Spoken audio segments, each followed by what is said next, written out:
Welcome to the Scientific Sense podcast, where we explore emerging ideas from science, policy, economics, and technology. My name is Gil Eapen. We talk with world's leading academics and experts about their recent research or general areas of topical interest. Scientific Sense is an unstructured conversation with no agenda or preparation. We cover a wide variety of domains where new discoveries are made and new technologies are developed on a daily basis.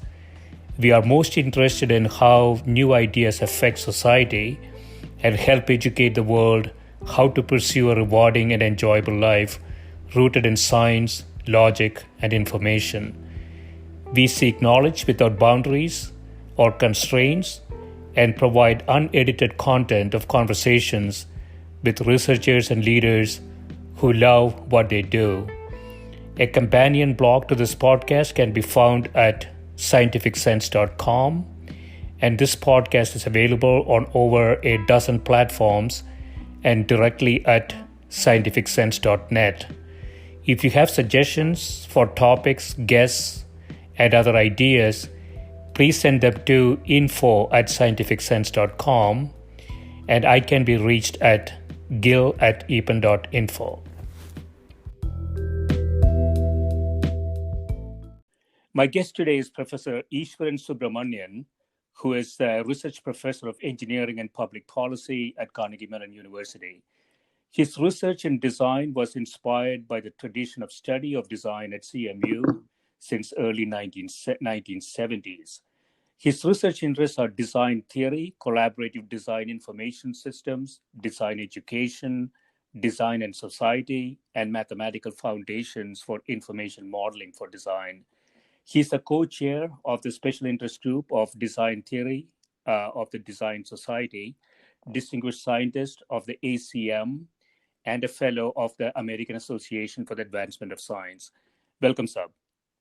Thank you very much for inviting me. Yeah, absolutely. Yeah. So before we get into your recent book, I want to start with a couple of your papers to set the context. And the first one entitled Design Theory, a foundation of a new paradigm for design, science, and engineering, in which you say, in recent years, the works on design theory have contributed to reconstruct the science of design, comparable in its structure, foundations, and impact to decision theory, optimization, or game theory in their time. These works have reconstructed historical roots and the evolution of design theory, conceptualized the field at a high level of generality, and uncovered theoretical foundations. You want to talk a little bit about what you mean by design theory and its evolution? Yes. You see, design theory has been there in some form or the other since Vitruvius, which talks about how a designer should behave and what he should be trained in and so on. And if you look at the last, I won't go through the whole history. The debate in design theory itself started much more pronounced way after Simon's book on the sciences of the artificial. And that's a modern version. Of course, there are other versions you can think about, because in Europe, engineering design was systematized and they had their own structures and ways of doing it.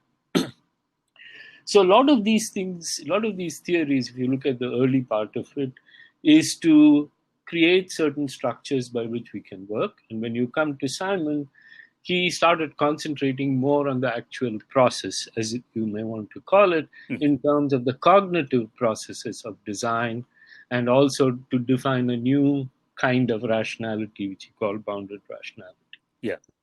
But if you look underneath this whole thing, is that the problem is structured. It is very large. You can't search all of it. So you can only get a result which satisfies you. But then, though that theory does not account for how innovation actually happens. Okay. Yeah. So this is where some of the work by my colleagues in France become important, because they reconceptualize design in terms of what they call CK theory, the concept knowledge theory, where they argued that there is an expansion of concepts and then there is a search for knowledge when you don't have knowledge, and you go through this cycle by which your problem is being refined and reformulated as you go along, as the knowledge comes up, is brought together. Yeah. So that notion of bringing together knowledge as a primary part of design and using the underlying conceptual basis is, I would say, more recent, at least in the last 50 to 70 years. Of course, if you go back in time, Vitruvius will combine the social and so on, but that was from a different perspective than it is today, right? Yeah. So it's really, we are not only bringing the analytical and the creative part of design, we are also trying to bring the social part of design to conceive it in its totality. And that is something you also find in science, right? If you are talking about the Hadron Collider, they had to bring so many different people together in order to address that problem, right? It's this, not the technical part of design that is important, but both the analytical and the larger context in which it takes place. Yeah. So if I understand this correctly, Sab, would you say the limitations of the human brain and the concept of boundary rationality disallows really searching exhaustively the design space to look for an optimum position? Rather, we use heuristics and, let's call them, tricks to get to a point that is reasonably satisfying. And are you arguing that that process of getting to a satisfactory point really needs to take into account variety of domains and variety of types of knowledge? Yes, you're right. But the thing is that the most important point here is, once you formulate the problem, you can apply the notion of optimality, bounded rationality, and so on. But you need to formulate the problem. How you formulate the problem determines the solution you will get. Yeah. Just to give you a very quick notion, if you look at the transportation system of Europe and transportation system of US, there are historical reasons why these two evolved, including social values, as to how they evolved differently. Right? It is that point that we are trying to make. It's not just a search through solution. It's even, as Rittel and Weber say, it's a wicked problem always you are dealing with. And when you are dealing with it, then both the structuring of the problem and the solution of the problem evolve together. And that is dependent on what knowledge you mobilize. What knowledge you mobilize, what also perhaps what culture exists. And so again, the transportation design problem between Europe and the US, it's really a function of what existed in those domains, right? That is what shapes a design. Yes, there is a path dependency in design, which is very important. But the path dependencies are determined not just by the technical capabilities, but historical reasons, right? If, for example, people will say railways in India got developed because of colonialism, or I don't know whether it would have happened in spite of it. That's a different story, right? Yeah. I'm not trying to cast aspersions on anybody, but you need to understand the path dependence also, right, of how technologies evolve and how they are shaped by the culture we live in. Right.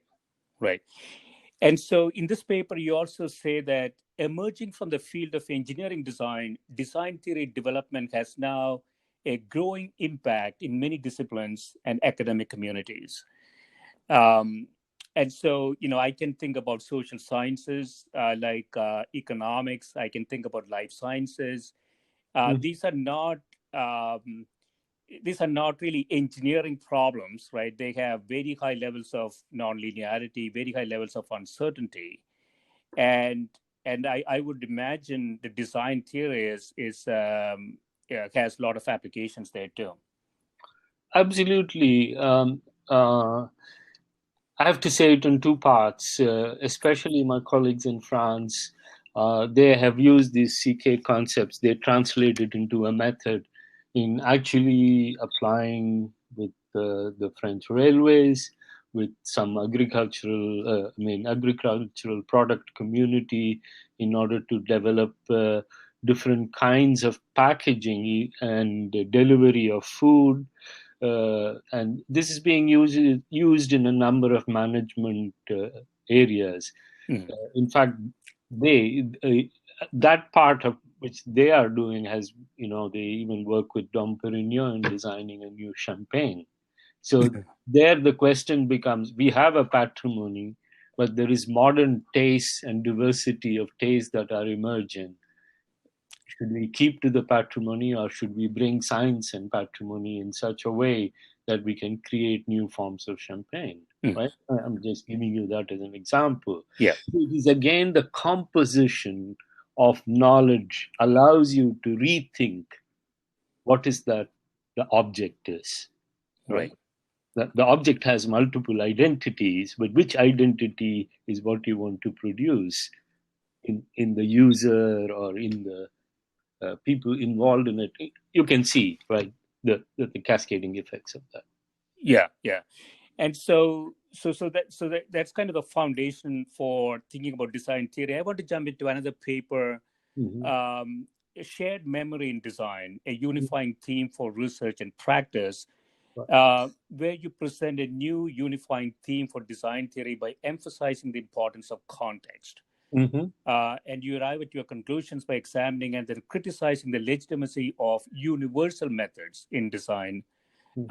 And sort of the critical importance of context emerges in there. You want to talk a bit about that? Yes. Let me say a few things in the beginning. If you look at when technology came to India or brought to India, sometimes like biotech or several times I've seen, is the technology is dropped and people go away. It is not the technology that is doing the technical transformation. It is the entire context in which it is going to be placed. How is it going to sustain itself? How is it going to deal with it? Right? Yeah. That is one part. That is because you're taking something from one place which have a collective memory of use of that kind of technology on a day-to-day basis embedded in the society, right? And they have been acculturized to use it over a period of time. And then you take that and put it somewhere else, what happens is the whole thing falls apart. There are hundreds and hundreds of such projects which have failed. Yeah. Right?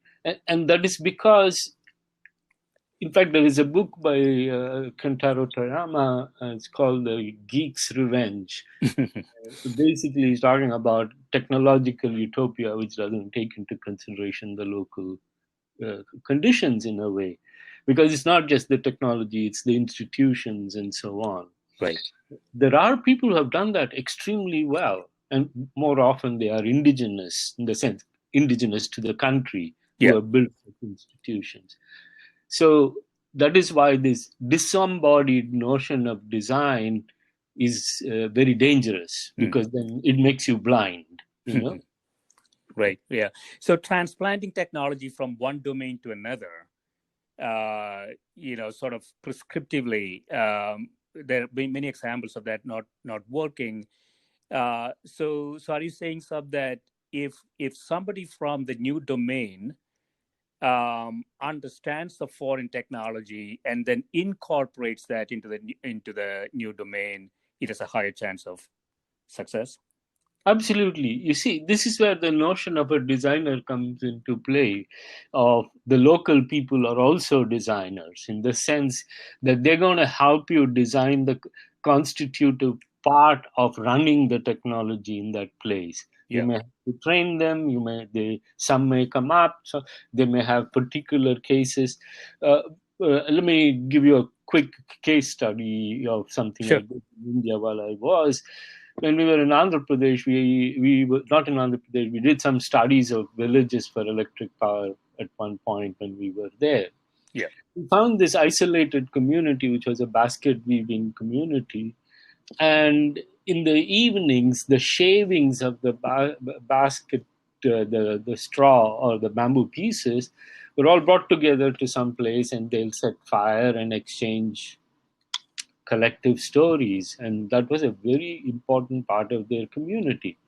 Now I say, okay, I'm going to take away all of that, and then I'm going to give you a biogas plant. Now suddenly you are not just distorting their lives, you are distorting their social fabric also in some ways. Right. So that's where you need to talk to them. How do you want to do it? What is the alternative way of creating your social fabric while also trying to take advantage of this resource you may have? So this is a sort of a discussion with them, because we know people can manage their own lives quite well locally, especially when it comes to common resources. So, especially based on Ostrom's work, Eleanor Ostrom, the Nobel laureate's work, you can see that locally people are able to manage without intervention from outside. But if you're going to have an intervention, then you also have the responsibility for the people to accept, adopt, and be comfortable with actually running it and making it become part of their lives. That's where the context comes. Okay. And so the transplantation of technology is pretty clear. But I was also thinking, Sub, that for the indigenous designer, that individual could have set of biases and let's call it memory errors. So, that designer sees a foreign technology, he or she might get enamored by the technology, right? So at the end of the day, even if the design, the initial thinking was right from a context perspective, ultimately you might end up with something that is almost transplantation. I was thinking about, I was thinking about movies in in South India. I grew up in Kerala, and it had sort of a very distinct movie culture in the 60s and 70s, and in the 80s and 90s, they started borrowing, let's call it concepts from Hollywood, and attempted to shape those concepts in the culture and the context that existed. And from, at least this is a biased view, from my perspective, they were total failures. And so the designer actually matters, I think.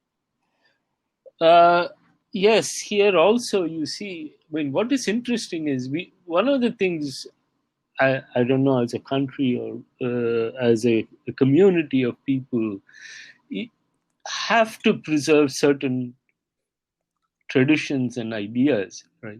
Now, more centralized the movie making is, more centralized the what do you call the thematics of movies that are generated and purely entered through the commercial market, then you're going to see all kinds of distortions, which you see as much in Hollywood or anywhere else. Right. On the other hand, this is where the state, in my mind, should come in and encourage movie makers, as they did in those days. In fact, 60s and 70s, many states had their own little film board encouraging artists. This is also a very vital part of keeping the debate of what is acceptable and what is not, you see.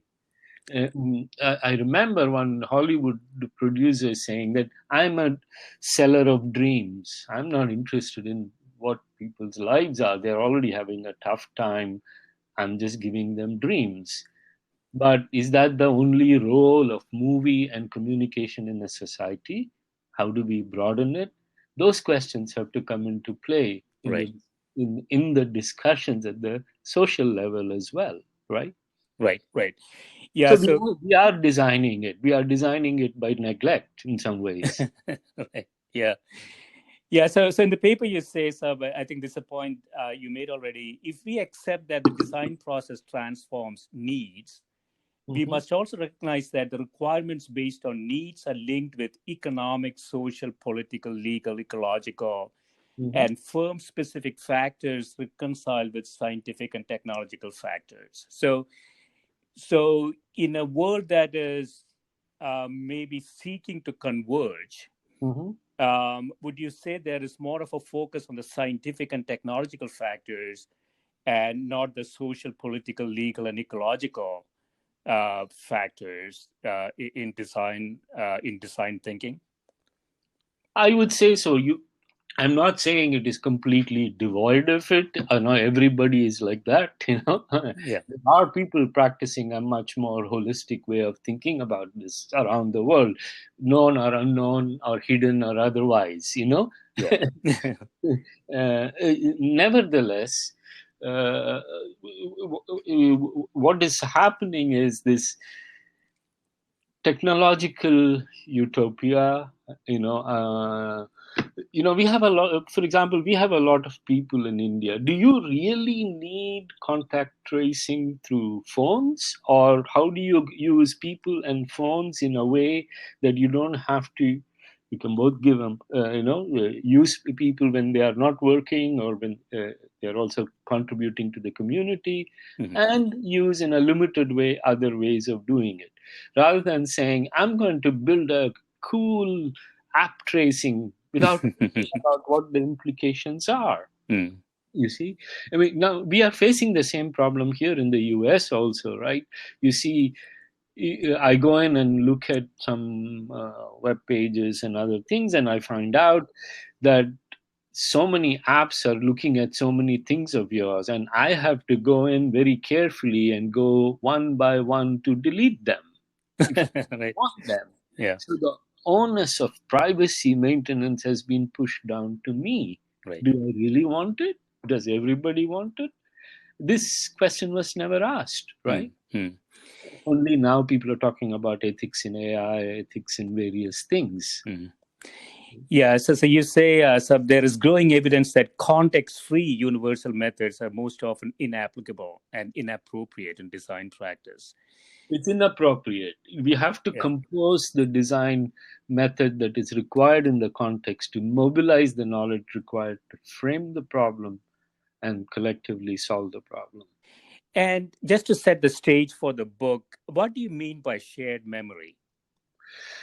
See, shared memory is a lot of things in different levels. One, there is memory of your own experiences you have shared with others, by which you construct your collective, you relate your memory to other people's memory of your life, of your childhood, whatever. Yeah. And so on. Similarly, societies have managed to create a collective memory in terms of science, technology, culture, all of these things, right?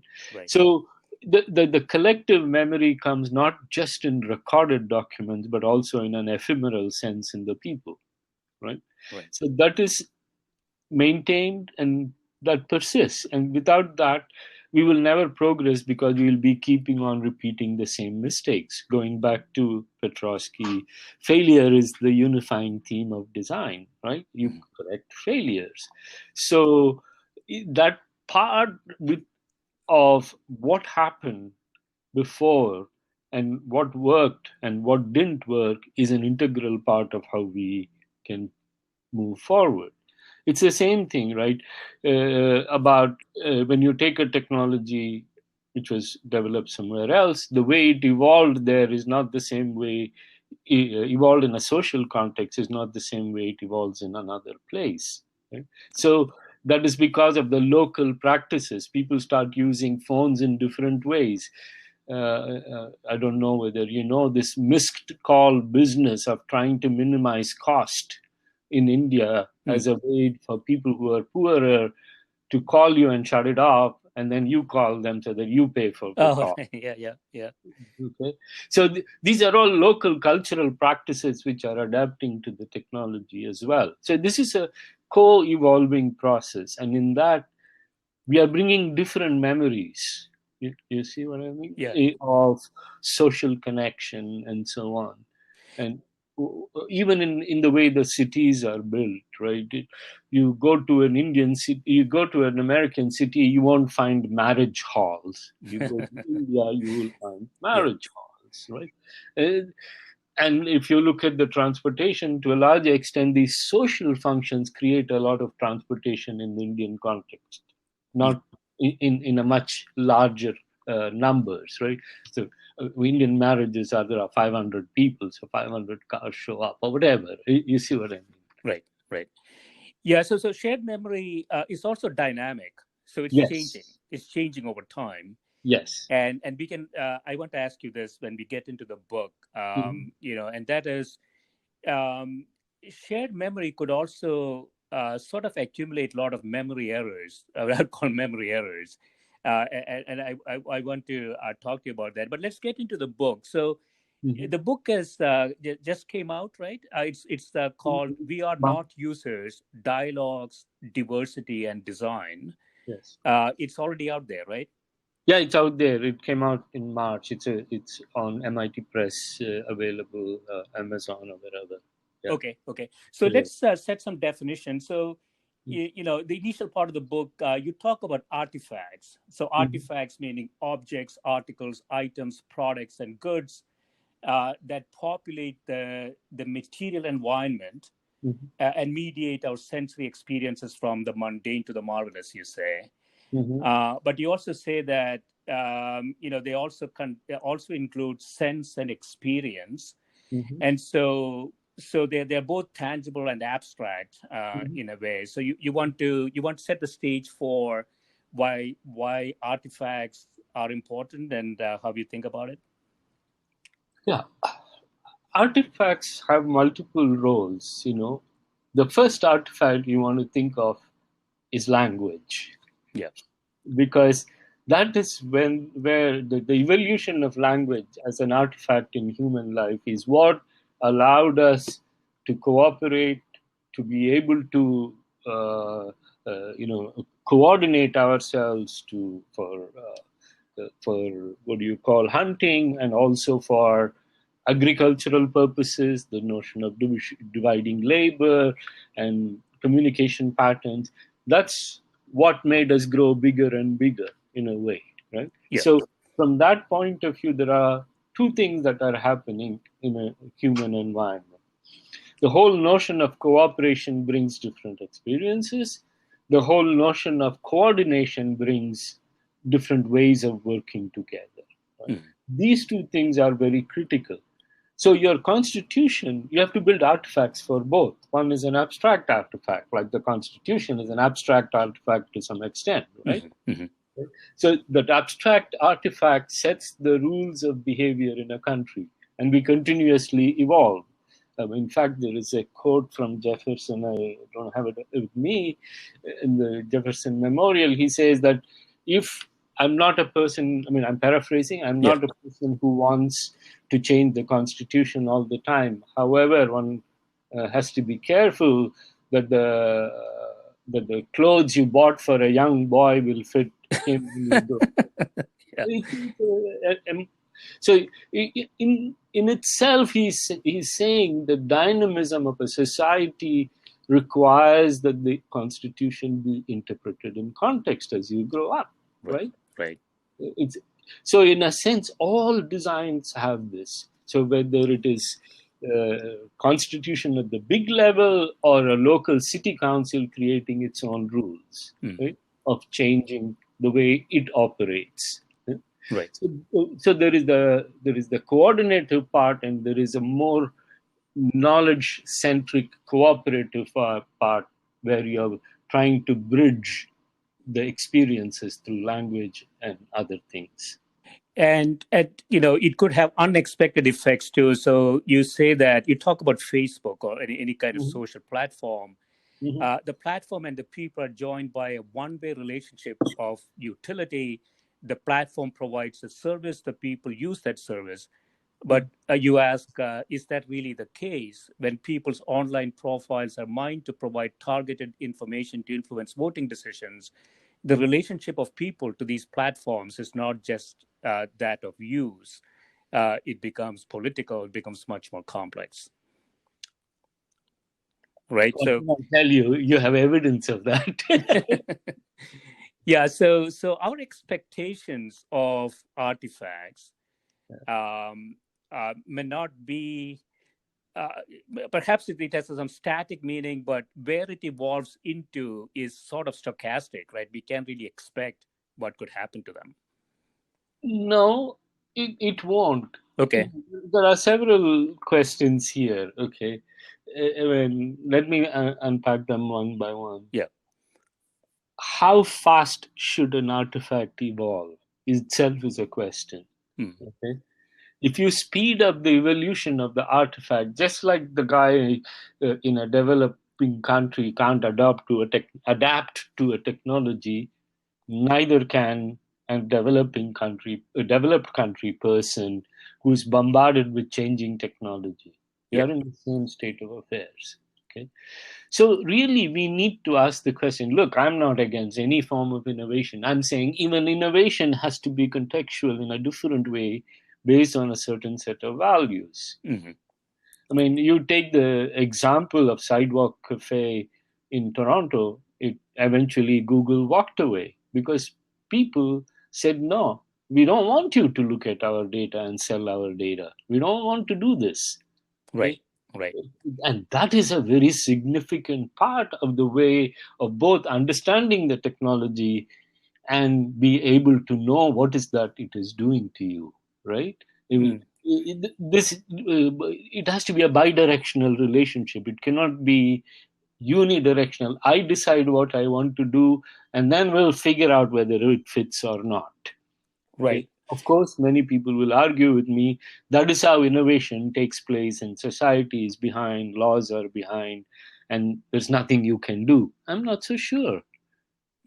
So that's interesting. So from a design perspective, Sub, you argue that any artifact, a web made of social, political, economic, and cultural threads, they're always there. So from a design perspective, if I understand this correctly, Sub, correct me if I'm wrong, you are saying during design, the features of that artifact are sort of known. So it's not like the artifact is going to evolve into an unknown. Is that what you're saying? Yes, it's not going to evolve into an unknown. We have history, right? Yeah. If you go back, whether you take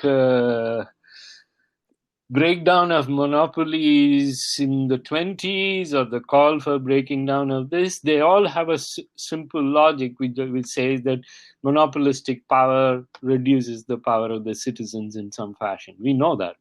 Yeah. Right? It's not news, right, in that sense. Right. So the question is, how do we think about our society and say, okay, if that is the case, we have faced certain consequences. How do we keep the laws? Of course, this is where ideology and politics comes into play. People try to pull in two different directions, right? However, these directions of where they are pulling is not fully articulated to the common man. It just is, Right. So this is where evoking the notion of an individual as a designer, he or she can ask the question, who is doing it, what is being done, why it is being done, right, and how it is being done. These four simple questions unravel the political, social motive, or even the localized technical motive in the same way, right? If I want to solve a problem, I may need a mechanical engineer, electrical engineer, etc., etc. Why? I need to do the modeling, I need to do this. I have a sense of what is that goes together, right? Yeah. But question at home too. Yeah, but the designer could make mistakes, though, right? So even in the presence of information, yeah. What I want to say is, what I'm interested in minimizing the mistake. Here is the designer the ultimate authority, or the person who is coming with a design perspective is a facilitator of this knowledge to come together and bring methods from various places in order to help the process of design to take place. Right. You see? Instead of I, the designer, that is where the problem starts, because as soon as you do that, you automatically lose you become blind to some extent. I'm not saying some of the most brilliant designers are not subject to this kind of narrow tunnel vision, Right. But the designers, more generally, the design can only be evaluated in the context of information that existed at the time of the design, right? So if information is stochastic, if new information arrived that the designer wasn't aware of, could not have reasonably predicted, then the designer is not at fault, right? No. The question is always this, right? That's why we have this notion of temporary closure. Yeah. Every design is a temporary closure because you want the design to be put in to do something, right? So you are aware that you are putting in there with potential problems. And now what you do is you look for what the potential problems it is causing, right? Yeah. And then see how you correct it in the next round. So there is a learning. The epistemological process doesn't stop once the object is out of the door. Right. It continues, and hence that's why you have versions. You have all kinds of things as we learn more and more.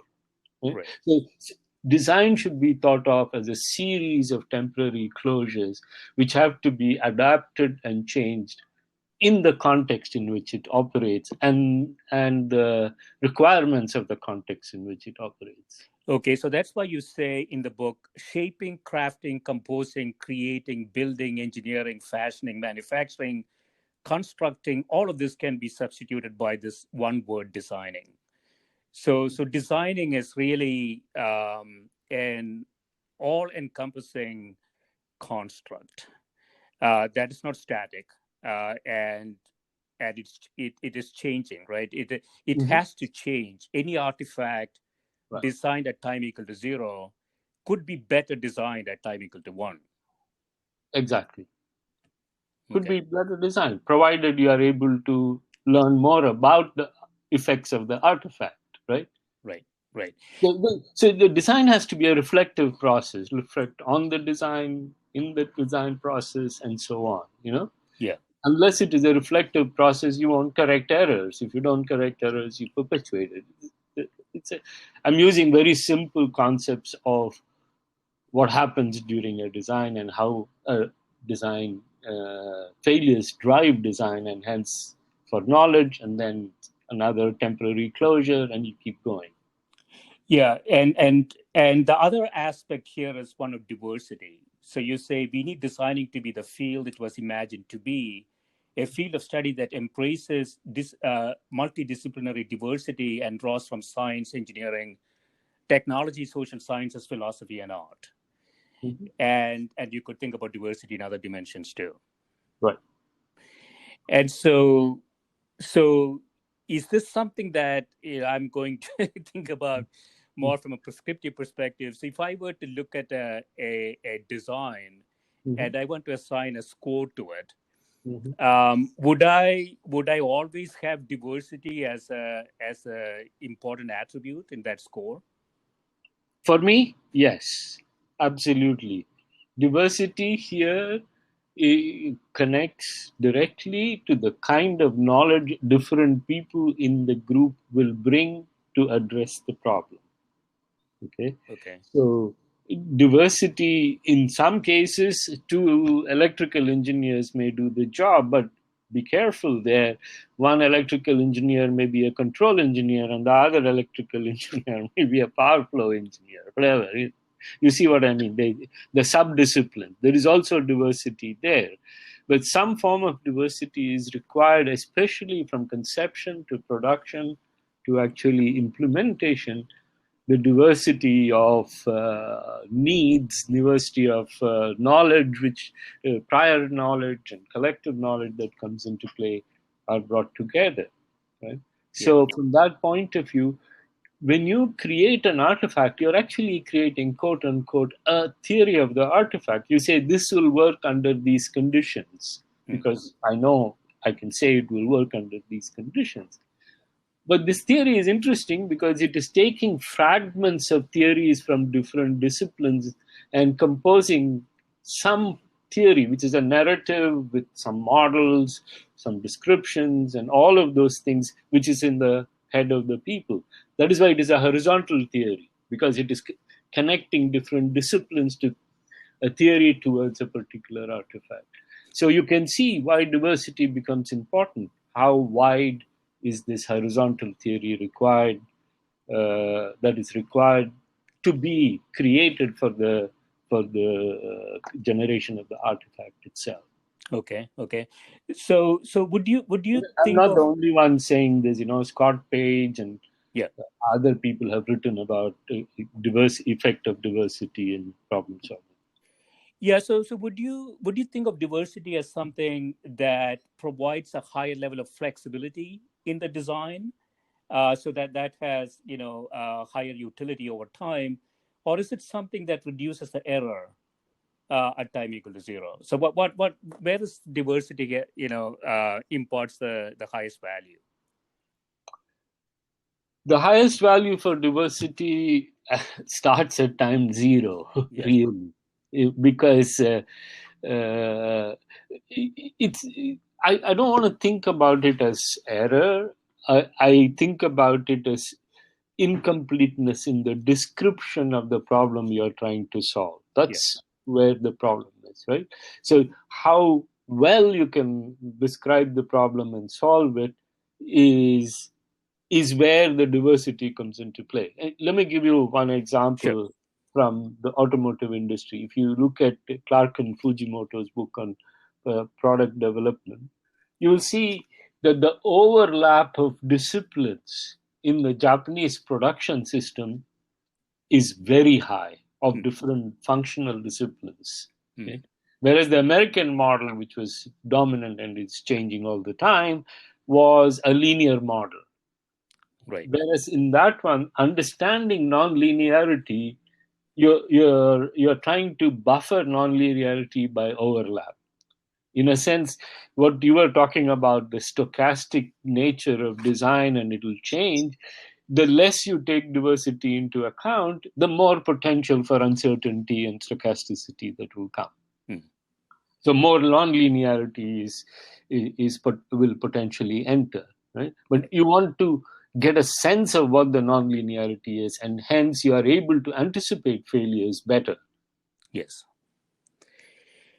Yeah, that sounds right. So I want to dig a little deeper into shared memory. So that's the second chapter of your book, and you say that the shared memory of the artifact is different from the shared memory of designing. It is a difference between writing an essay on the weather and learning to construct a good argument. You want to differentiate between the two?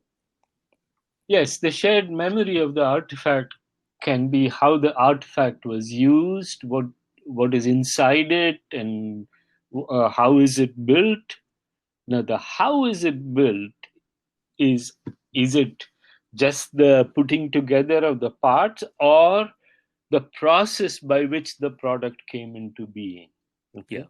The history of design process, if you go back, whether it is Vitruvius or all the other people in between, they are talking about the method of design. How can I design it? What do I need to do to design it? Simon's characterization is also about a process of design. It is not concentrating on the artifact. Artifact is the end product. Right? I can have drawings of the artifact. One of the big problems of archiving drawings and other things is somebody has to interpret it later on, right? To see what the process they followed to arrive at what they did. So there are two different kinds of memory. If you think about apprentice guilds and apprentice master, there is a transfer of shared memory of process as much as the artifact. Okay. Yeah. And so does shared memory set the context? You say context is crucial when it comes to designing. Even if two groups are given the same task, they will end up with different designs, given different contexts. And so this goes back to what we were talking about before. If you transplant a technology from domain A to domain B, I would say location A to location B. Yeah. Location A to location B, it has lower chance of success because of a lack of context. Now, there is also sort of a lack of shared memory there, right? That Yes. is sort of the underlying disease, so to speak. Yes, yes. There is also a lack of shared memory because I don't have any memory of how the community works or does or anything, right? I don't share anything. I just come there and drop the technology. Doesn't work, right? Because I don't share with them. So now I have to pull the collective memory into the design process to create a new collective memory here, right? As shared memory evolves. And as you start doing this, you understand the dynamics of how to incorporate this technology in the context of that particular location. Now you're actually drawing on both your shared memory and in the process creating a new shared memory in which you may discover new ways of doing things. Now, not just the artifact, you also can learn about the process, which could potentially inform future processes as a precedent, Right, right. And then, from a practical perspective, as you think further about this, you say as the complexity of the objects designed grew, labor had to be divided, leading to a split between the designer and the practitioner. And so this is happening. This has happened, and it's happening more and more nowadays, right? Mm-hmm. Mm-hmm. You get specialization. That's correct. Now, the issue is not that we have to get rid of division of labor, right? I mean, even our human body has division of labor. Yeah. Right? So it's how this division of labor is organized and implemented, right? Mm-hmm. So, for example, I divide the labor, but I don't let any of the departments talk to each other. Think about it now as a structure you're designing. Yeah. Or you precisely define what can be exchanged between the departments so that you have control over the work in some form. Let's assume that, right? Mm-hmm.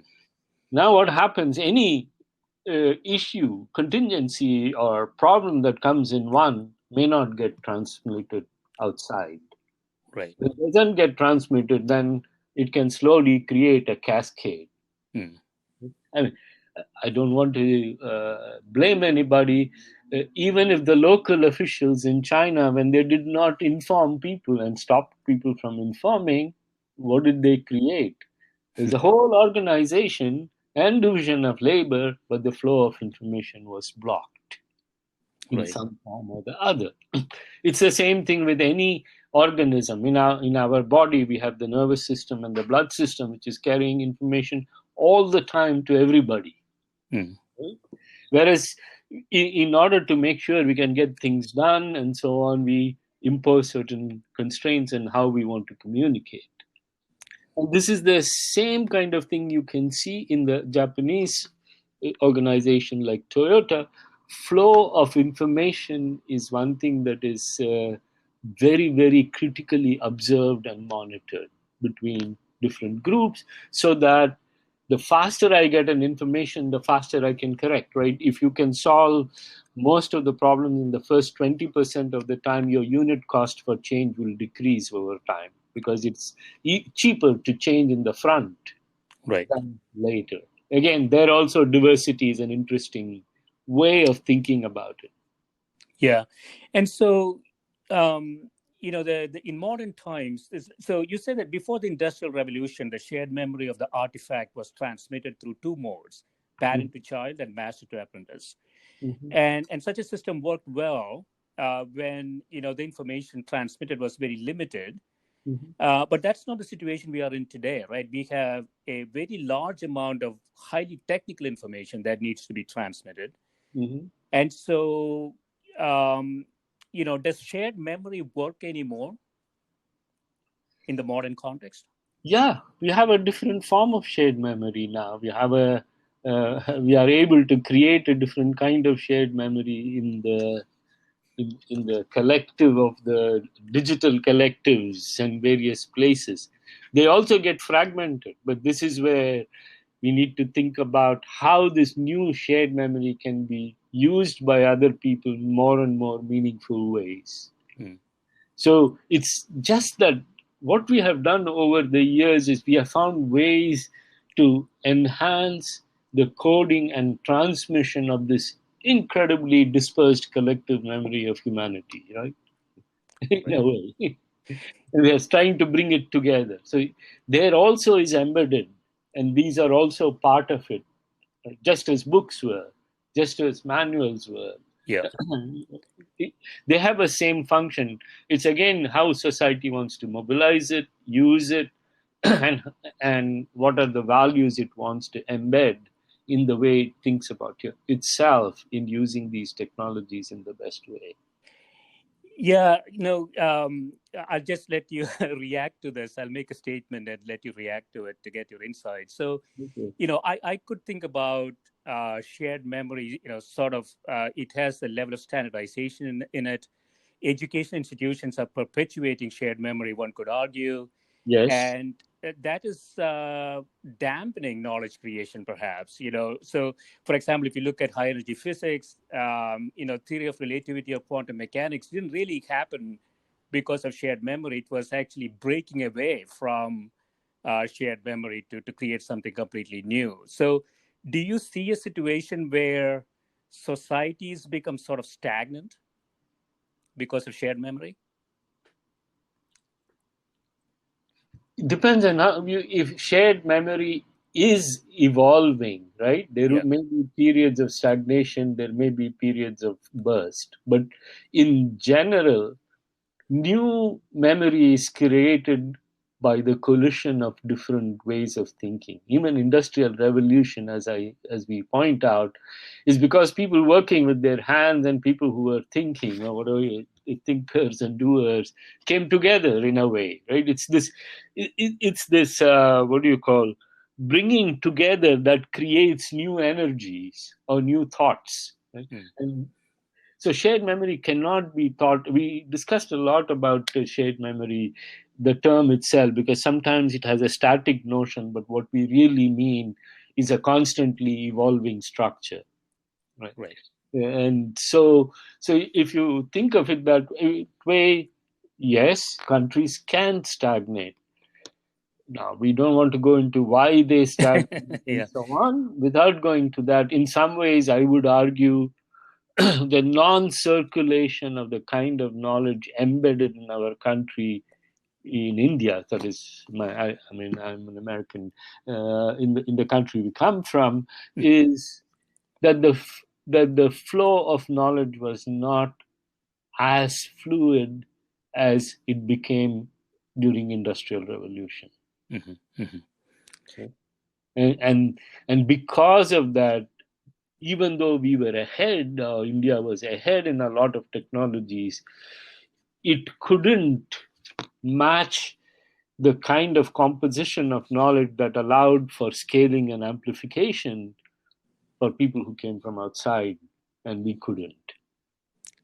Yeah. Yeah. We couldn't. Yeah. But I was thinking, more tactically, so from a design perspective, the intervention to COVID, for example, Mm-hmm. if we take a society, its belief system, its culture, its knowledge, its contemporary knowledge, and you say all of those should really influence the design, Mm-hmm. I wondered what we get actually. Take the US, for example. Well, unfortunate, but true, because I don't think this would have happened 10 years ago, 5 years ago. Mm. We are in a particular historic situation, which is what is creating this dissonance in the US context. But look at other countries, New Zealand, Norway, even Kerala, for example. Why am I saying even Kerala? Kerala has done a great job, right? It has Yeah. 33 million people. It's not a joke. Right. Right? And densely populated people. This is where I think what has happened, and as people have pointed out, science, the knowledge from science is being rejected in the way things are being done. This is a classic example of, instead of synthesis, you are actually creating division. And when you do that, then you will naturally will not produce the right kind of results. And that's what we are witnessing in a way. Yeah. Yeah. So I struggled a little bit, thinking about this. So this may not be the right way to think about it, sir. So, if I look at a spectrum, I could see the scientific process on one side of this, which is sort of, I would argue, one directional, a bit like entropy. It's progressing in sort of a linear way, one directionally. And then you have the design approach on the other side, which is basically, if I understand it correctly, is saying a design should incorporate all possible information, not only sort of tangible information, but also the culture, memories, and all of that into design. And if you take a sort of a limit of the spectrum, either end of this, I find humanity having a tough time, because the scientific process. So we can look at Norway, for example. They have actually changing their education system by saying there is no point learning physics, chemistry, and biology. They're not saying there's no point, but really kind of design it looking forward, rather than thinking about it very prescriptively what you need to learn. And so I think there has to be some drastic measures on the scientific arena from an education perspective for this to work. I totally agree with you. In fact, I have very, very close friends in Norway, and I watched his children grow from when they were 4 to now young adults as petroleum engineers and architects. And I found it very fascinating because they don't have any grades till 5th grade, and I've been to their schools. I found it actually very liberating to watch that, because in some ways we are trying to channel people into slots too early in life. Okay, especially in India, it's worse. Nevertheless, nevertheless, it's that notion of exploration you have to keep alive. Right. Okay? And this is something I'm doing my best not to interfere in my son's education and telling him explore what you want, Right. It's precisely that explorative aspect of a child is removed, then you don't get any form of creativity. They are lost. They get lost at various times. Of course, they manage, but that's not the point, right? Yeah. In fact, my goal, or I would say more than my goal, my co-author Yoram Reich at the moment actually is using some of the concepts in the book in teaching actual courses in Tel Aviv. Yeah. Both to his engineering school, and now he's also doing across campus under some social innovation kind of structure within the university. So the idea there is bringing all these people together to come together to solve certain problems. He's finding that it is very hard for them to transcend that.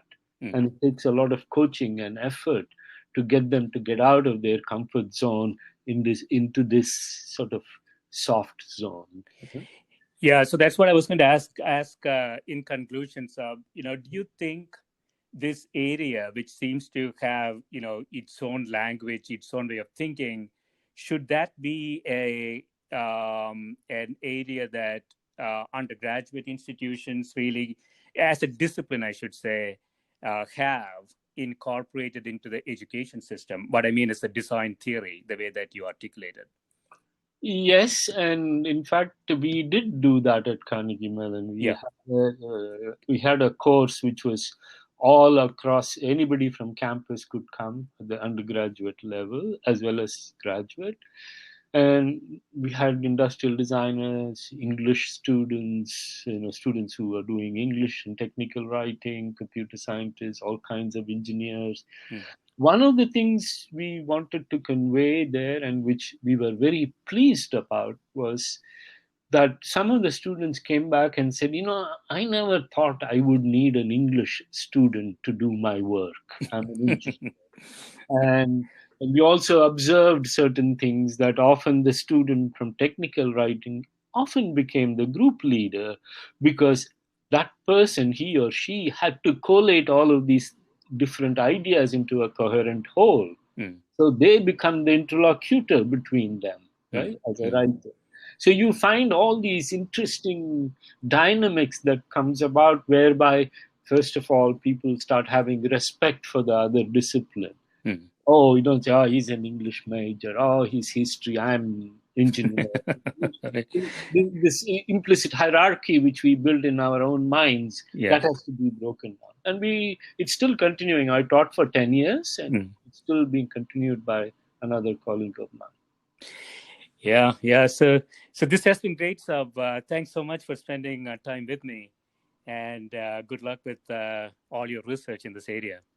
Yeah, thank you very much. And it is really a pleasure talking to you. I hope I was able to answer almost all your questions at the best at the best possible way I could. Absolutely. Yeah, the book is very well written. I really enjoy. I didn't read it in full, obviously, but I enjoyed reading it. Okay. Thank you very much. Thanks so much. Bye.